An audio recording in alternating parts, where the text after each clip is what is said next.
Bekerja di luar negeri sepertinya bisa menjadi pengalaman yang seru dan luar biasa. Sebuah kesempatan untuk merasakan budaya baru, bertemu dengan orang-orang yang menarik, dan menjalani gaya hidup yang selama ini hanya bisa kita impikan. Namun di balik impian itu, ada sisi gelap yang jarang dibicarakan. Kadang dalam upaya mengejar kehidupan sempurna di negeri orang, seseorang bisa tersesat dalam ambisi dan keserakahan. Tragedi ini adalah buktinya. Sebuah kisah mengerikan yang mengguncang Jepang dan Filipina tentang sebuah keluarga yang seharusnya hidup bahagia, tetapi malah berakhir dalam tragedi yang memilukan. Ini adalah kisah tragis pasangan Takahashi. Bagaimana kisah lengkapnya? Sebelumnya silakan subscribe dulu channel ini serta nyalakan loncengnya untuk mengetahui kasus-kasus kriminal yang terjadi di berbagai negara. Sore hari tanggal 18 Januari 2024, dua jasad yang dibungkus rapat dalam kain ditemukan di bawah lantai sebuah rumah di Adachi Ward, Tokyo. Yang menemukan jasad itu bukan orang lain, melainkan anak sulung mereka sendiri, Ichiro Takahashi. Saat pulang kerja, Ichiro langsung merasakan ada sesuatu yang tidak beres. Rumah terasa lebih sunyi dari biasanya. Tidak ada suara ibunya di dapur. Tidak ada tawa atau obrolan dari ruang tamu. Suasana rumah terasa gelap dan mencekam. Ketika berjalan lebih jauh ke dalam rumah, matanya menangkap noda merah samar di lantai. Ia mencoba memanggil kedua orang tuanya, tetapi tidak ada jawaban. Rasa cemas semakin menghantuinya.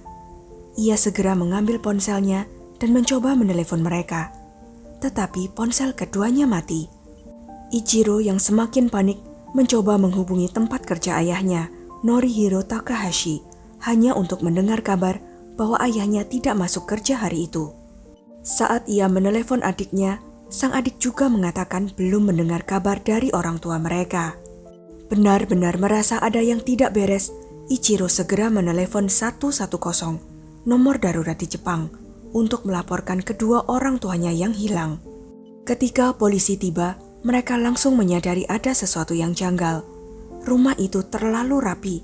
Tidak ada tanda-tanda perampokan, tidak ada barang yang berserakan, tidak ada jejak masuk paksa. Awalnya mereka menduga Norihiro dan istrinya Kimi telah diculik. Namun para tetangga memberikan informasi yang membingungkan. Mereka terakhir kali melihat Norihiro keluar rumah sekitar pukul 1 siang, diikuti oleh Kimi yang keluar sekitar 30 menit kemudian.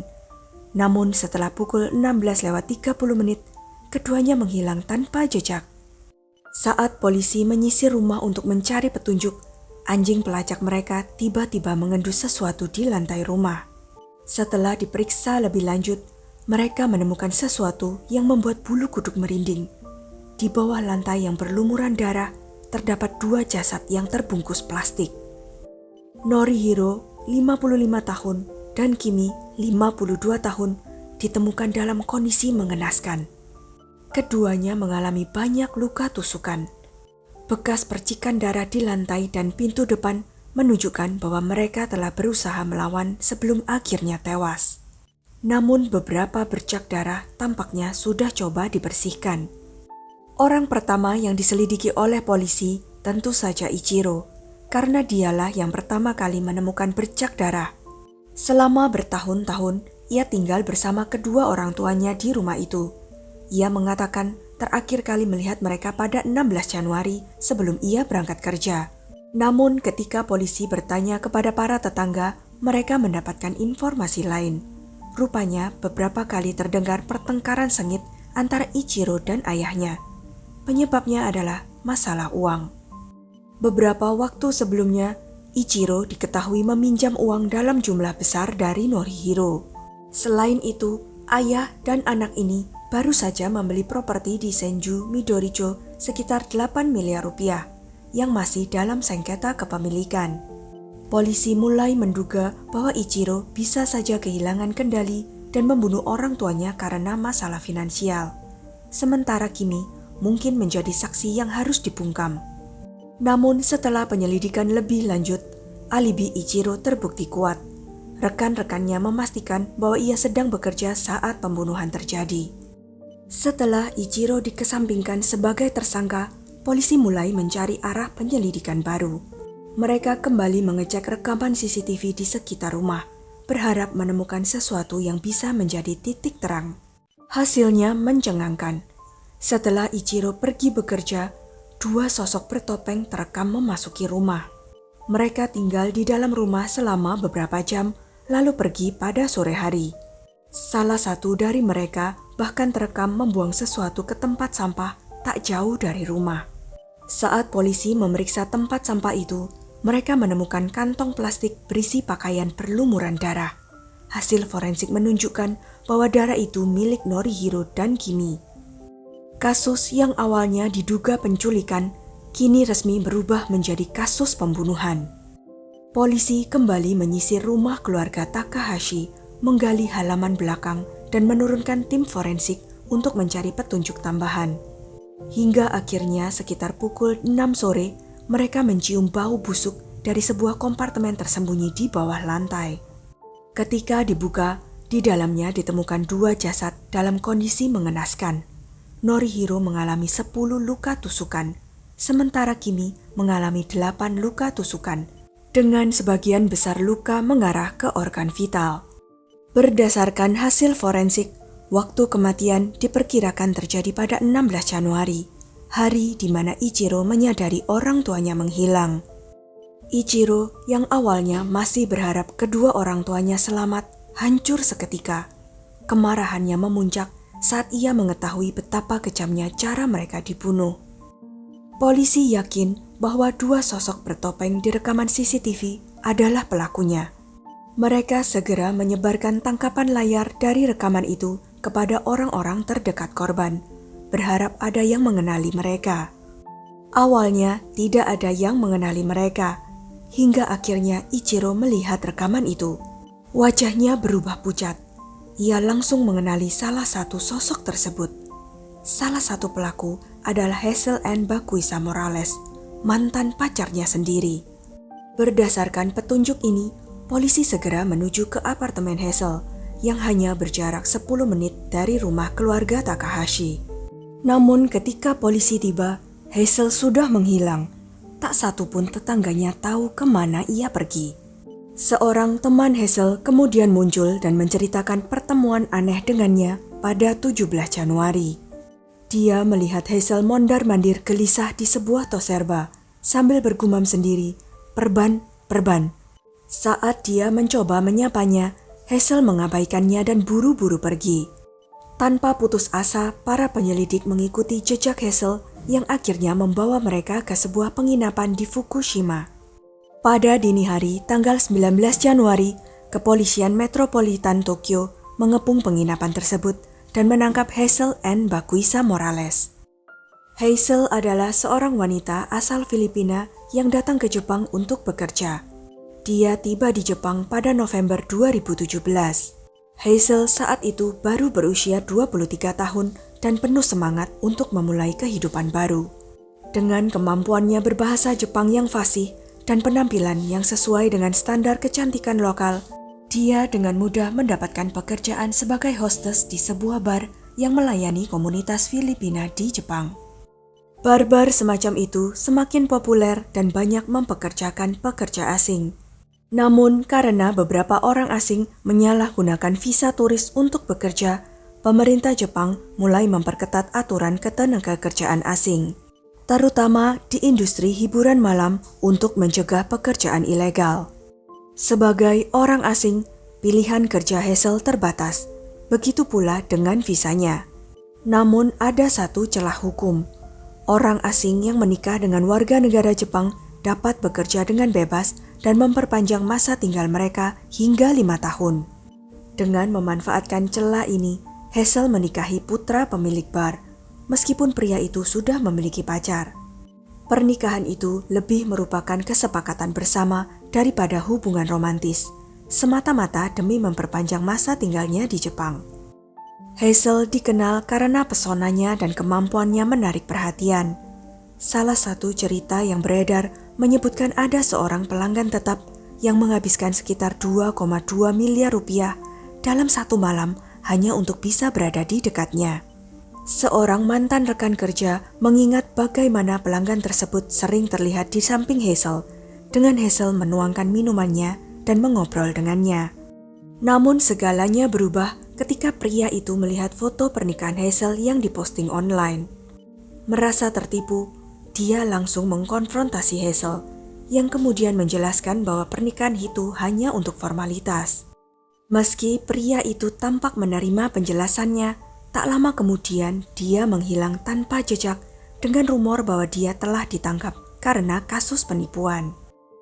Pada akhirnya pernikahan palsu Hazel terbongkar bersama dengan 25 pekerja lain yang terlibat dalam kasus serupa. Ketika bar tempatnya bekerja mengalami krisis keuangan, Hazel yang saat itu sedang hamil mencari bantuan dari suaminya.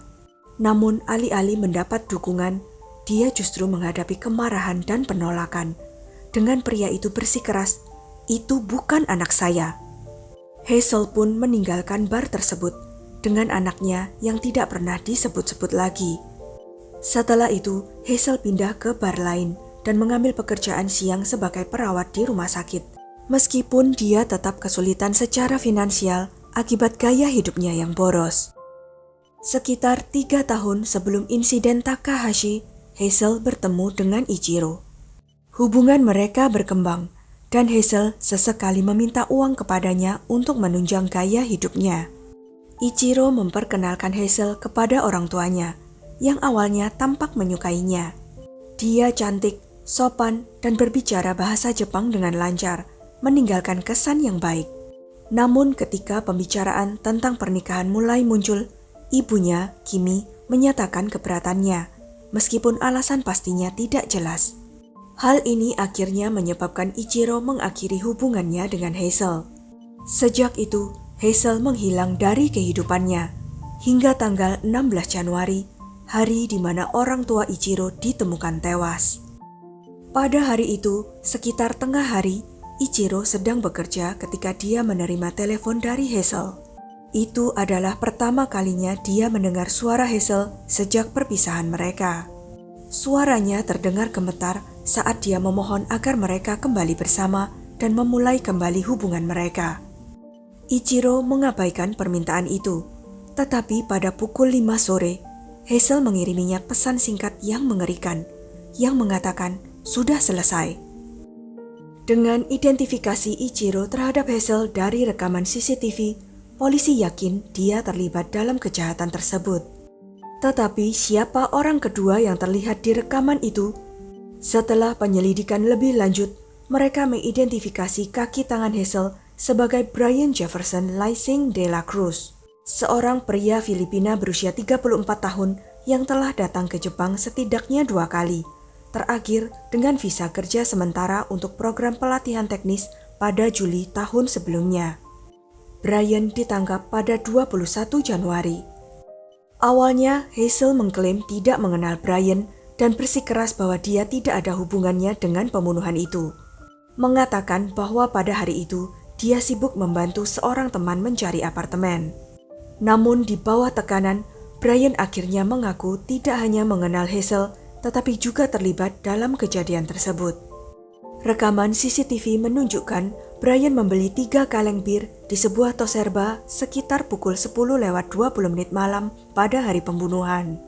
Dia mengenakan jaket berbulu di sekitar tudungnya, memakai masker, dan tampaknya memiliki luka di tangannya yang diperban. Hazel dan Brian telah saling mengenal sejak hari-hari mereka di Filipina. Setelah Hazel putus dengan Ichiro, dia bertemu kembali dengan Brian, dan mereka sering menghabiskan waktu bersama, termasuk dengan pacar Brian. Hazel sering berbagi masalah keuangannya dengan Brian, yang mungkin mempengaruhinya untuk membantu Hazel melaksanakan rencana mengerikannya. Beberapa hari sebelum pembunuhan, Hazel mendekati Brian dan mengungkapkan rencananya. Alasan pasti mengapa Brian setuju untuk membantunya masih belum jelas sepenuhnya, tetapi pada akhirnya dia menyetujuinya. Pada tanggal 16 Januari, Hazel dan Brian menyelinap ke rumah Takahashi tanpa terdeteksi. Karena Hazel pernah mengunjungi rumah itu beberapa kali bersama Ichiro, dia tahu kode akses dan cukup mengenal tata letak rumah tersebut. Begitu masuk, mereka bersembunyi di salah satu ruangan. Saat itulah Hazel menelepon Ichiro, memintanya untuk kembali padanya. Mungkin ini usaha terakhirnya sebelum melaksanakan rencananya. Sekitar pukul 1 siang, Norihiro keluar sebentar dan kembali beberapa menit kemudian. Setengah jam kemudian, Kimi keluar rumah, memberi Hazel dan Brian kesempatan untuk menghadapi Norihiro sendirian. Ketika Kimi kembali dan memasuki ruang tamu, dia pun langsung diserang oleh Hazel dan Brian yang dengan kejam menikam kedua orang tua Ichiro hingga tewas. Mereka lalu mencoba membersihkan TKP, menghapus noda darah dengan pakaian mereka sendiri, tetapi dalam kepanikan, mereka melewatkan beberapa bagian. Mereka membungkus tubuh korban dalam kantong dan menyembunyikannya di bawah lantai, berusaha menghilangkan jejak. Lalu mereka keluar dengan santai dan membuang pakaian berlumuran darah ke tempat sampah terdekat dan meninggalkan tempat kejadian seolah-olah tidak terjadi apa-apa. Kasus ini mengguncang Jepang dan Filipina, menimbulkan kekhawatiran bahwa hal ini dapat mempengaruhi hubungan diplomatik atau persepsi tentang pekerja asing di Jepang. Investigasi masih berlangsung, dengan bukti tambahan seperti rekaman CCTV dan hasil tes DNA yang semakin memperkuat kasus ini. Hazel dan Brian kini menghadapi dakwaan serius, tetapi keputusan akhir pengadilan masih menunggu. Apa yang menurutmu menjadi motif utama di balik kejahatan ini? Dan mengapa Brian bersedia mengambil resiko yang begitu besar? Semoga keadilan ditegakkan dan keluarga mereka menemukan kedamaian di tengah kehilangan ini. Sekian kisah kali ini. Jangan lupa untuk klik like, share, subscribe, dan komen ya pendapat kalian. Sampai jumpa lagi di video-video selanjutnya.